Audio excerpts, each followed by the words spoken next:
Hi class, welcome. We want to get into the Wix tips and take a look how you can easily and quickly get started, all right?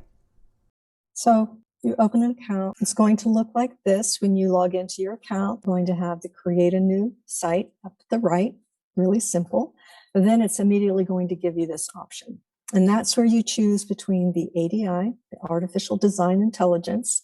And if you, like I said, if you put in the kind of business that you are, you answer a couple of questions, it asks you, you answer them, and it writes it for you. That's not a bad idea if you want to write something and put it into another one. You know, you could use it for that if you don't have a lot of time and you want to get the content written, because it does write unique content, then you could do that and just put that into your editor. But we choose the Wix with the editor. Okay, is everybody seeing it advance? Mm-hmm. Okay, so we talked about the pros and the cons of the ADI, Artificial Design Intelligence. It doesn't give you a lot of flexibility. Okay, when you go in, your editor is going to look like this, and you're going to spend most of your time in these icons over here. Parallax scrolling, there are a lot of templates that have this, and students are quite taken with it. And there's a reason. It's not going to go away. We even used it when you had Disney in some of their movies, you know, with Bambi and Snow White. You have that background moving at a different rate than what's in front, the foreground. And that's what the parallax scrolling is going to do. But there's a time to use it and there's a time not to use it. And the challenge that students will have sometimes is they'll put an image in the background that directly competes with the one in the front. So whatever is in the background, the one that is scrolling slower than the one in front, that needs to really drop back. It needs to be either have an opacity or set. It has to either be a little darker or in some way not compete with the image in front. You just can't do that and work. Another thing that students will do, because we always want to be careful if we're overlaying images or text, it just gets too complicated to be able to organize it in the brain for our viewer. But so I see that mistake a lot. The other thing is when someone has body in one of these images and it basically crops off their heads and important parts, that doesn't feel right either. Okay, what is really good is if it has, you've all seen the 1-point perspective where you have the, phone poles that are, going back like this. That works well because it really recedes if it's not competing, as far as the tone and the values and things. So there's a place to use it. One of the things that students can be confident with is there's a Wix Help, and it looks a little bit like this. The question mark may be smaller, but it's everywhere, right? It's everywhere. So any menu you're in, you're going to have this help. And the thing that's really great, and it's not that I was always a fan of Wix, but there are some things it really does well. And the help is one of them, because when you go into the help, it gives, you can first search what you want, and it will give you a background. Say you want to look up anchor, what does it mean to anchor? What is an anchor? It'll give you that background. You can select, what you want to read about it. And then sometimes if you scroll all the way down, it'll have a little video for you, little short things. So it really can help you as you go along. And anyone who's never used Wix can feel very comfortable doing that. I will tell you, I never have students contact me on how to use Wix. They will, contact me about other things, in the assignments and things like that. But they never contact me because they can't figure something out. So I think that tells us that Wix has covered that pretty well. Sharing. Sometimes you want to share your site. Let's say that you created one for a client, or in this case, when they get to my class, I'm the client. And sharing that to get feedback is very important, because sometimes what can happen is a student will inadvertently give me the link to their editor. And then I will get this really great image of a cat that says, you can't have access. We can't find that. And they don't understand because they can access it. But of course they can access it. It's their site, but I don't have login privileges. I can't log into their site, even if it were public, if they're sending me to their editor. So there is a very simple way to share a site with a client and get feedback. This link, however, is only good for 2 weeks. So that's something to consider. But you can easily create a new one because it's so easy. And this is how you do that. In your main navigation of Wix in your editor, you would go up to Site, Feedback, and you can also access this before you even get into the editor, I think, with your particular site. Get feedback. It's going to give you this, and you're going to copy that link. And that's the link that students submit to me or that you would submit to a client for feedback. And then when they get that, there's actually little balls where they can type in comments, and so then you will go into your editor and those comments will all be there. And you can make those adjustments for your client. Again, you want to make sure that they get back to you before 2 weeks. I want you to notice duplicate too. That's important, okay? Because that's something that you'll do later, certainly in my classes.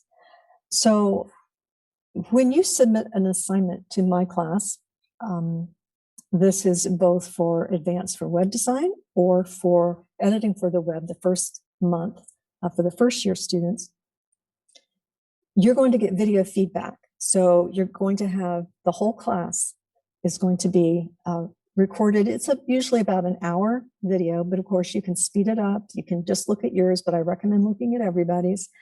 But you can scrub through if you want, of course.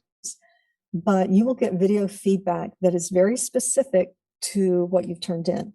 And you will be able to see what other people have done and need to correct. You'll be able to see what you may have done, what you were thinking about doing and didn't do.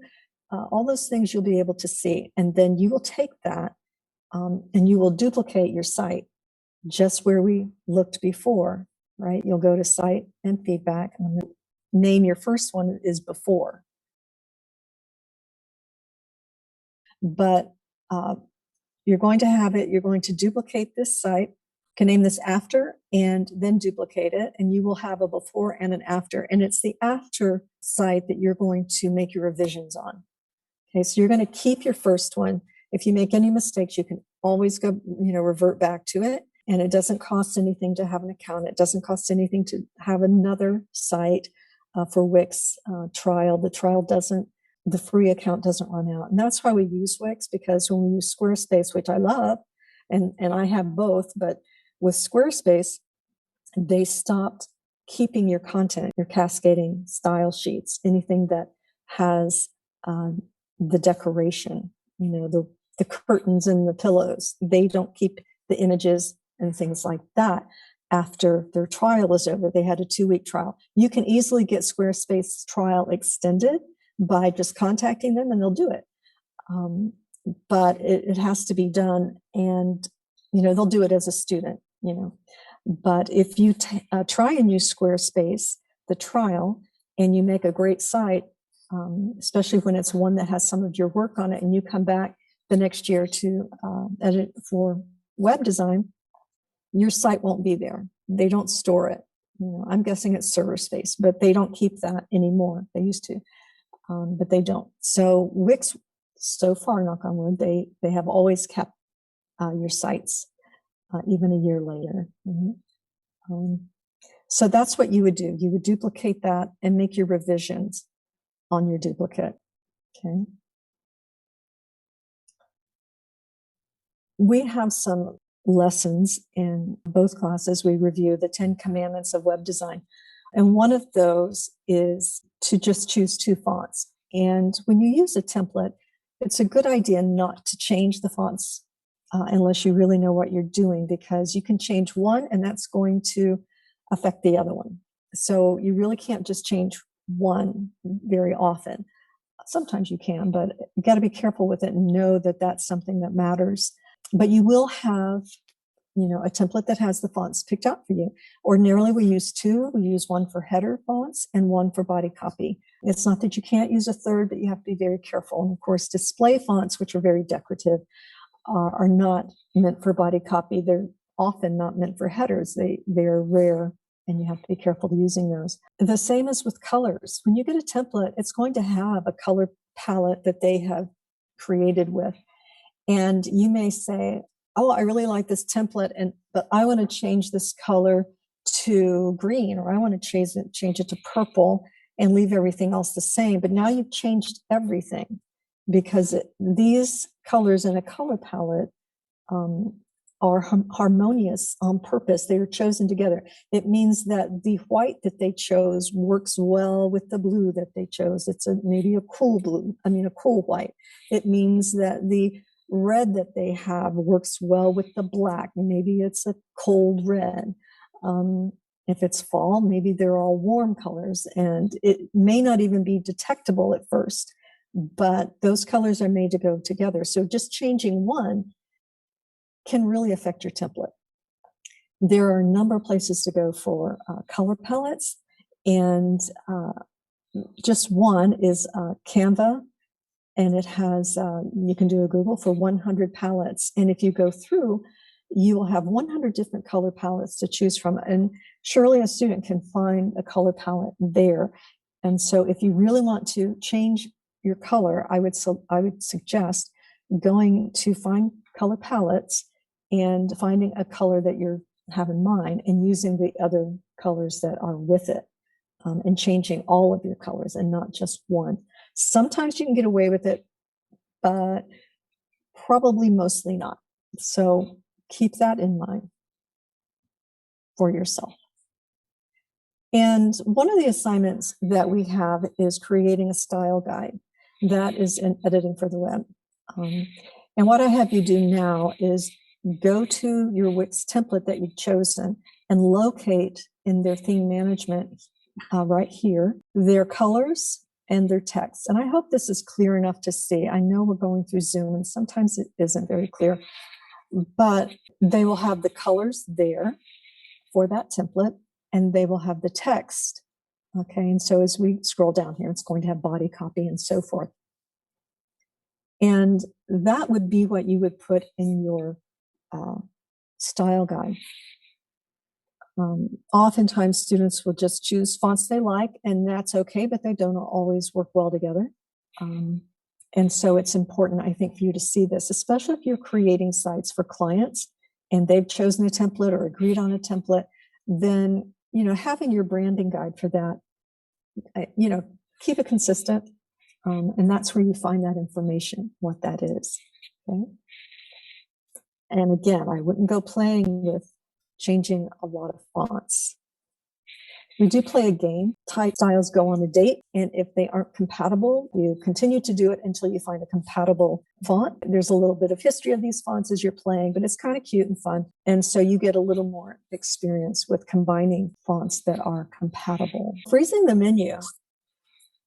Oftentimes students won't freeze the menu, and it will end up covering up all sorts of things as they scroll down and become a real problem. And so there are times where you really need to freeze that menu. And again, it's really simple to find in your menu for your headers, and you'll just select freeze. Not everybody has to do that, but watch for it. The other thing is sometimes when we are talking about your navigation menu, sometimes people need to make the background, making sure it's not transparent for the same reasons. We can't read it sometimes when it's over a different color background, or it just doesn't work all the time. So opaque, so we can absolutely see it, can sometimes be a help to you. Spacing. Those of you who have used Wix, you may have run across this, where you enter content, paragraph copy, and it's not reflowing correctly. One line is half the length of the one below it. I usually have you left align everything unless there's only like 3 lines, because then that's fine to have it center aligned. But if there's more than 3 lines, it really needs to have a straight edge and needs to be left aligned to provide that. And you may have to go in and put some hard returns or work on that reflow. And I get assignments where it hasn't been noticed, and that's not hard to do. You kind of have to keep an eye out for it, right? And that would happen in the about sections and things like that where there's written copy. Usually in the first class editing for the web, because you're given content and it has to be entered. Okay. If you choose a template that has a blog, unless you are intending to post something in that, it's really important to disable it. Gone are the days in the 90s when we used to have little cute under construction, animations or images. We don't do that. We just disable it. We don't promise them anything coming soon. We don't do that. It looks incomplete. It looks like we haven't gotten around to it. So if you don't have something to go into a blog and the template has that or so forth, just turn it off. You can do that. However, let's say you are a filmmaker or you are working on a film. A blog is a great way to have behind the scenes and post those things. That copy will raise you in the rankings for your search engines whenever you post, because it's fresh content and it's looking for fresh. If you create a lot of content, if you're one of those people who just loves creating content, you've got so much, whether you're a writer, graphic designer, photographer, but you just, designer, you create all sorts of things and a variety of things, that can be really confusing on your sites, right? That can be overwhelming and difficult to organize under one umbrella. But it's great in your blog because you can have all sorts of different things in a blog that is organized. So that's a way to show all your stuff if you want, but just, little by little. Making sure that your menu, your navigation menu, is anchored to the right page in the right position in that page. That's important. I said I would go quickly. Mixed media, video backgrounds take up a lot of space. They definitely need to be optimized. However, Wix will have lots of videos and students will think this is perfect. It's perfect for the content. It looks fun. But of course, if we're getting a video from Wix, it's been seen a million times, and it's also slowing our site down. So if you find something you like that's a video, take a screenshot, right? And use that as the background. So you're not really slowing down your site. You still kind of get that feel. But, and again, it's better if you are a content creator that you're using your own backgrounds or have that in mind to create those, because that's what people are looking for. Always embed your video into your site. So we're not sending people into the YouTube world, which is that black hole of time. And we've all been there.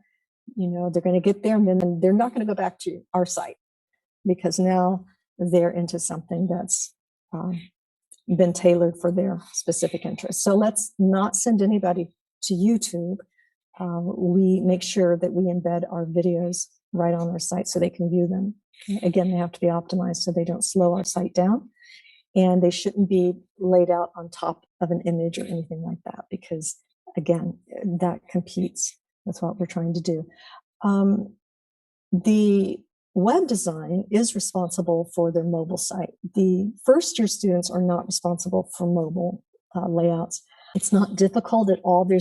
We don't get to that phase of that, and that would be overwhelming for some students. It's not hard, but just the idea could be. And they forget that it's there sometimes, but that's easy to do too. Now, this may look like it's on the right, but it's actually, near your site, on your site editor, your Wix editor. It's over to the left, but you can toggle back and forth between the mobile version and your desktop version. And so I might be working on my desktop and then I go to mobile, and this is really common. Usually what happens is there's a layout shift, and it's not hard to fix, but it needs to be, right? Text could be on top of people's faces. These things can happen. All you're going to do is move it around, but definitely having a mobile site is important, right? I think we all know how important that is. So, say you have something like this, well, I might, go in and this, you may not be able to see it, but this is yellow and gold. I might go in and make that black because I want to. In real life, maybe I would close this up and put a logo there. I think this is just font that I put there. But so you can see it's not hard. You're just going to go here and suddenly you're going to be able to move everything around. Okay. Again, web design is responsible for their mobile. Okay, so we are at 1:45. If you have time, I'm going to present this option to you. I will let you make a choice. This is just 5 easy strategies that will always work when you want to make any kind of layout, any design. It will just always work for you. If you're nervous about layouts, do these things and it will at least be good. You know, it may not be stellar, but it won't be wrong. Okay. Easy things to do. So here's your choice. I'm going to give you 3 options. Okay. We can play Can't Unsee. Has anybody done this? Anne, have you played Can't Unsee? I think so. I think it's what I'm thinking of. It's the one where you choose the right one. Yeah. That's I did. Okay. So that's one choice where I can put the 3 of you in a break room and one of you goes to the site and you all try to agree on which one is correct. That's one option. Or a little more challenging in some ways, a rapid launch. Really depends on how detailed you are. So a rapid launch is where you have the 3 of you and you create a 2-page commerce site. So it might be for an event.